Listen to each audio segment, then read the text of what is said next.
I'm not sure we know too much more about it. Sorry. So it has been found in Egypt, if I... yes, of course. Yeah. Yes.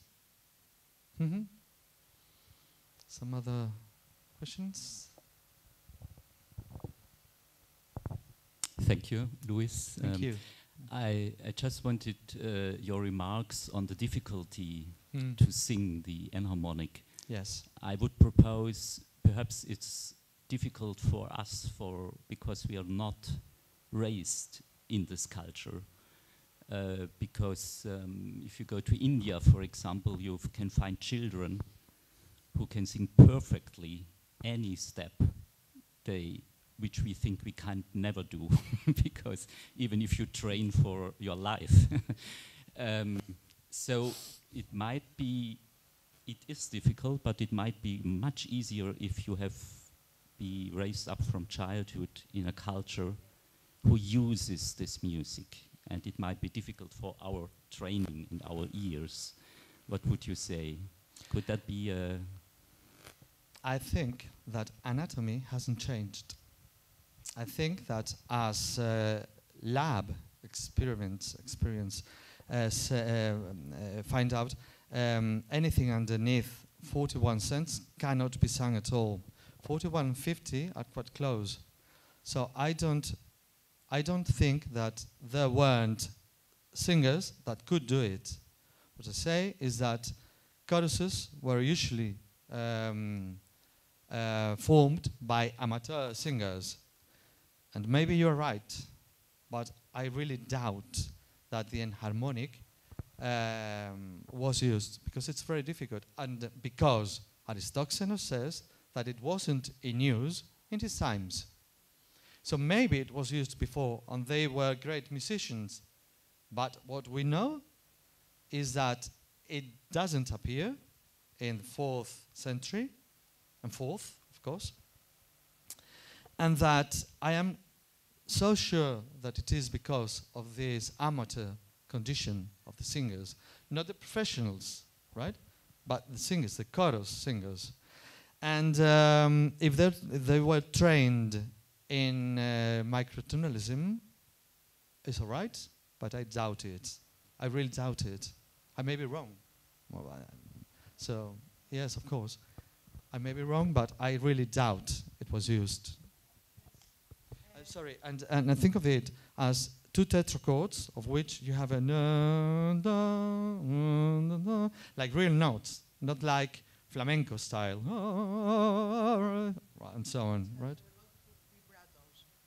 Yes, I would like to say that what Stefan said, it's very right, but we haven't done so many experiments to see. But we have just checked some children in the school here in Greece, and we see that they are very confused because on one ear they have the traditional Greek music that's very, and the Byzantine very microtonal, if you want, and on the other hand they have the pop music, which is very very well tempered. So sometimes they get confused, but me, that I'm doing a lot of researches on the acoustics of the singing voice, we wonder if a classical singer from France, for example, can sing a Byzantine hymn.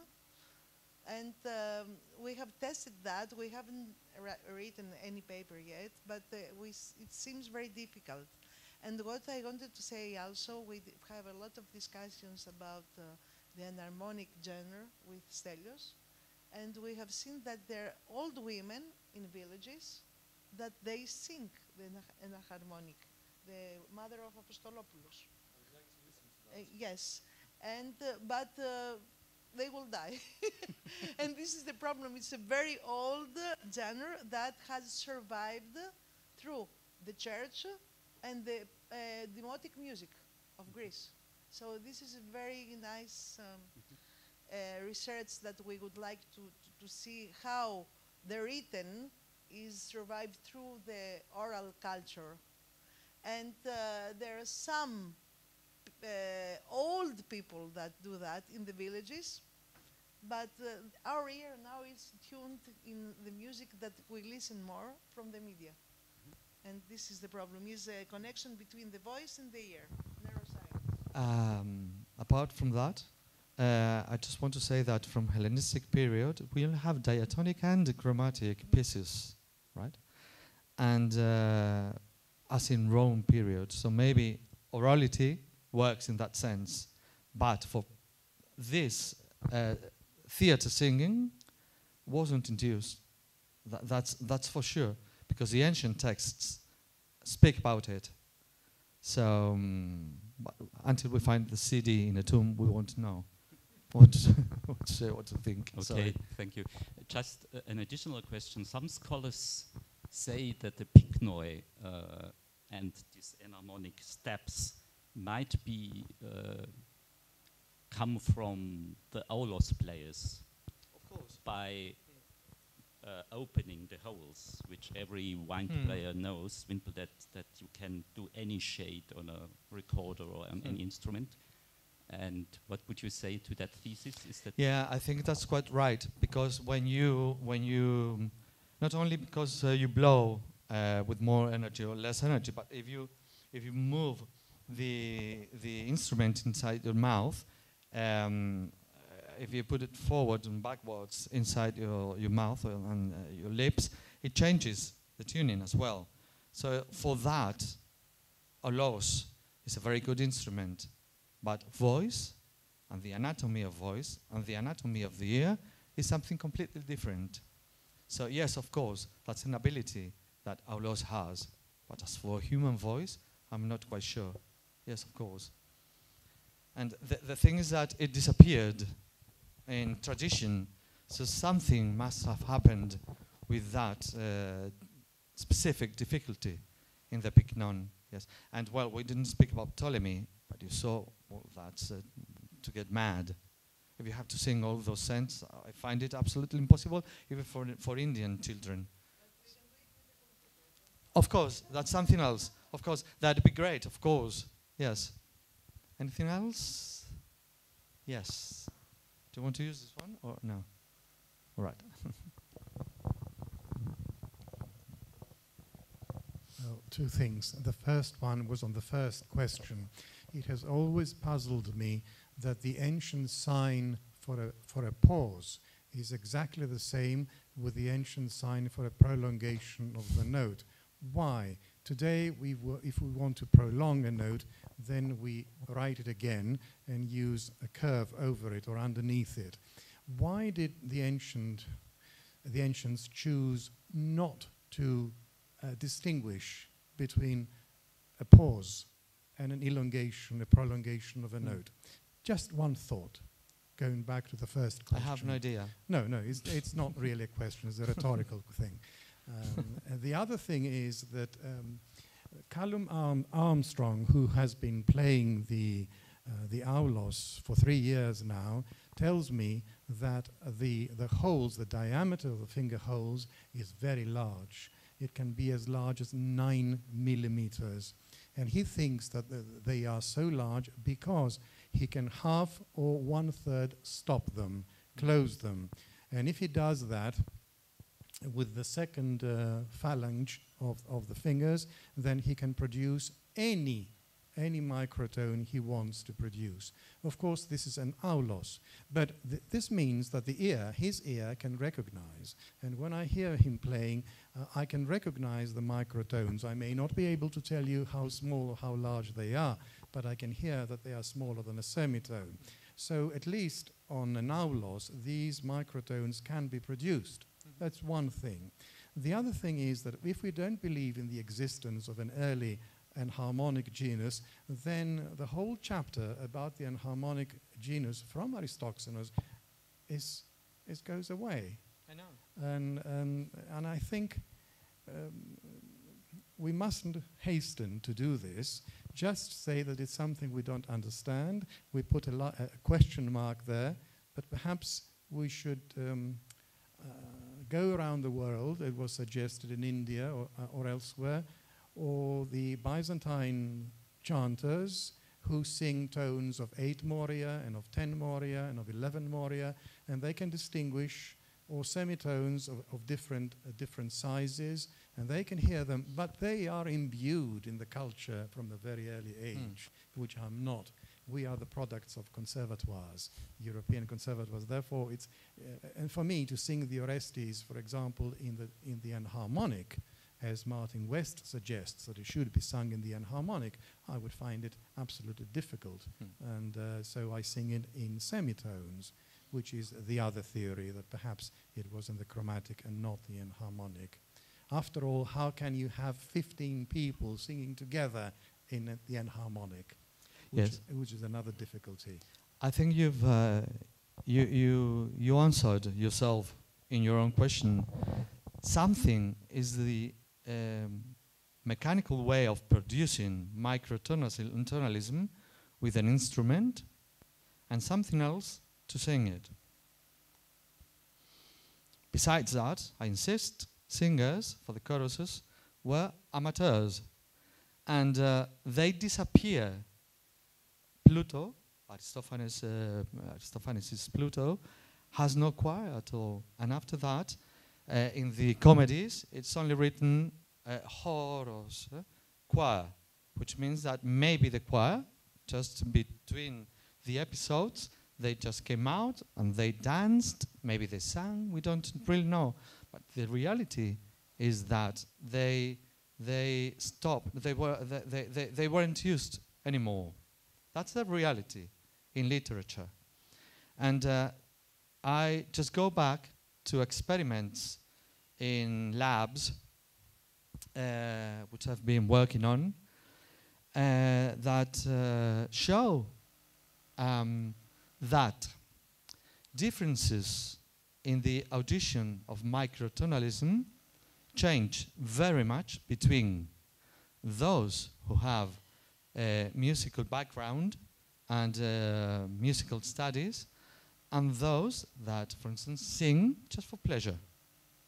Experiments have been done, and they demonstrate that most of the professionals can distinguish by ear the microtonalism, but professionals have many problems to reproduce perfectly well and tuned them, right? And tune them, sorry. Whereas non-professional singers understand something is happening, but they are not able to understand what is happening. Therefore, they cannot sing it. That's not my theory. That's in papers. You can read it. I can pass them on to you. And that's a reality. You're right. Maybe the tradition helped them. But if it did, why did it disappear? In the classic period, I'm not saying that it disappeared in the Roman one. It had already disappeared when Aristophanes writes his book. So I think that Aristophanes, as you said, is working on mechanical or mathematical music, which is all right. You can measure it with the auló, with the lyre, with the monochordon, with many things they had, but they couldn't sing it. I'm sure of that. Right? Because of the vocal technique. You say no, I think yes. Never mind. We won't never know until we find that CD. The thing is that the reality is that it wasn't used anymore in the classic period. That's a reality, because Aristophanes says that. So how we understand what happened, well, we have to research on it, keep on researching. Yes? We're in the dilemma, in the dialima, sorry. Dialima, Hello. Hello. I just wanted to stay with the point that was made a minute ago about I think it was yourself, about the same symbol being used to mark a rest as to mark a repeated note. Because I wonder if it speaks to some of the kind of relations between performance and spatial context that we're thinking about. I wonder what people think about this very speculative, hopeful guess, which is that the use of the same symbol for a rest and a repeated note speaks to an ambiguity about whether the note is repeated by the performer or whether the note is elongated by the spatial context. And maybe a recognition that there is an ambiguity which is heard in the spatial context between repetition and acoustic elongation. That's a guess. I have no answer to that. Sorry. Sure.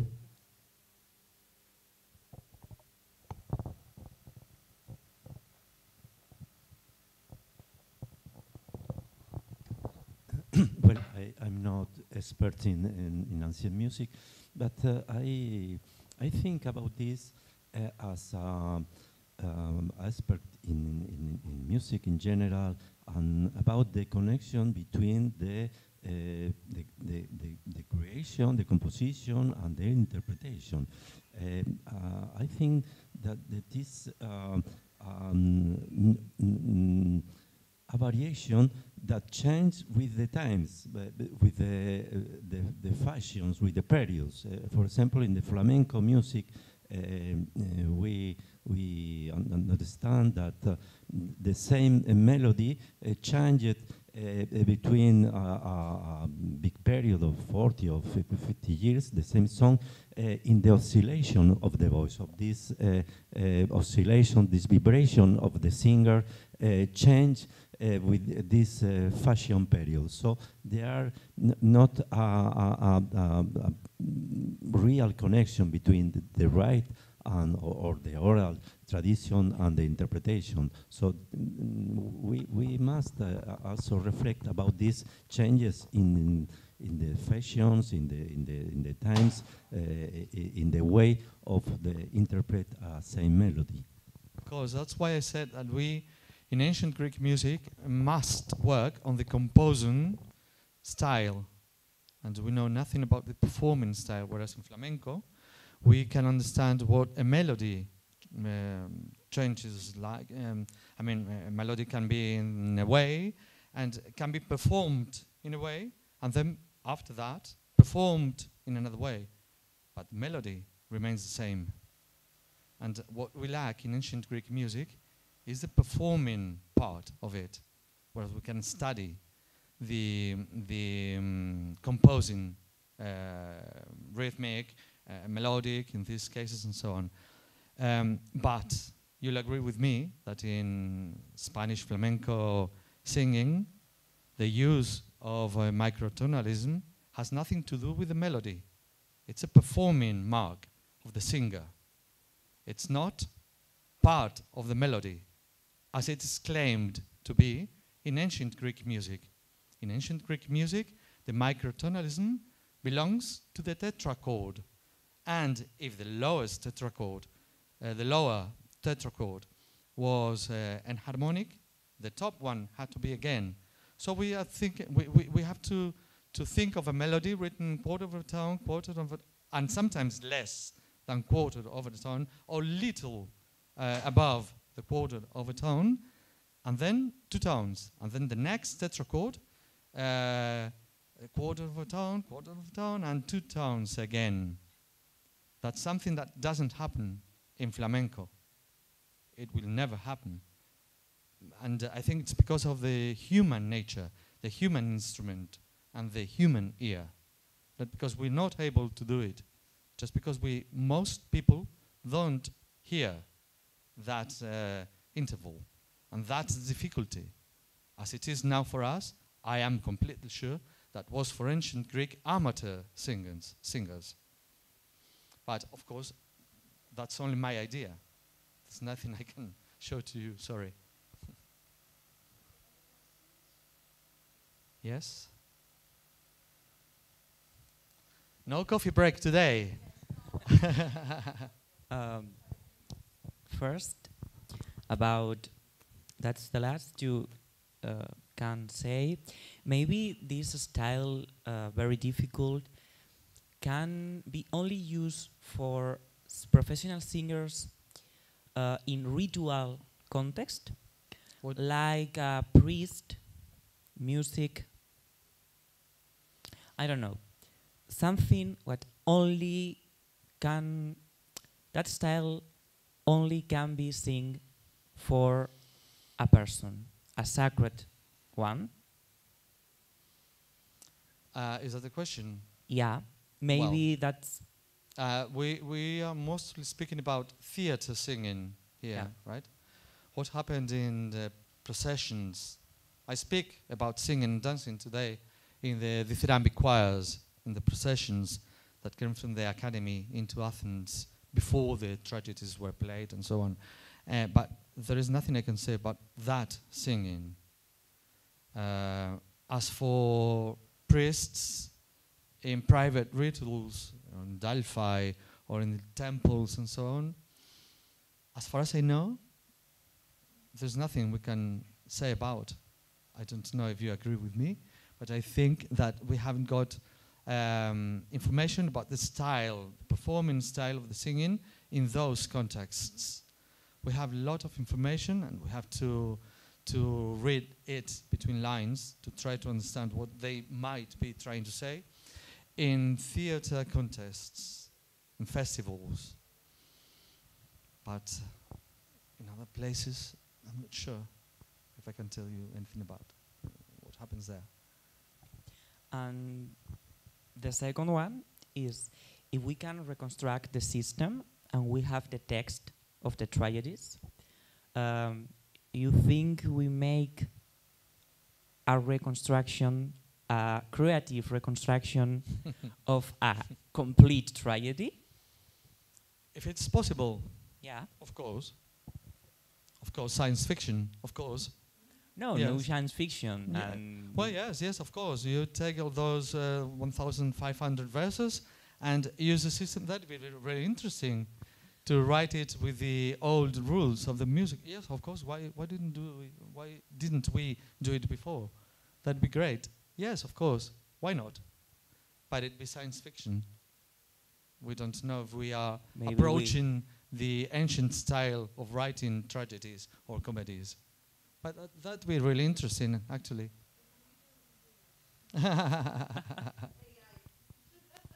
Well, thank you very much.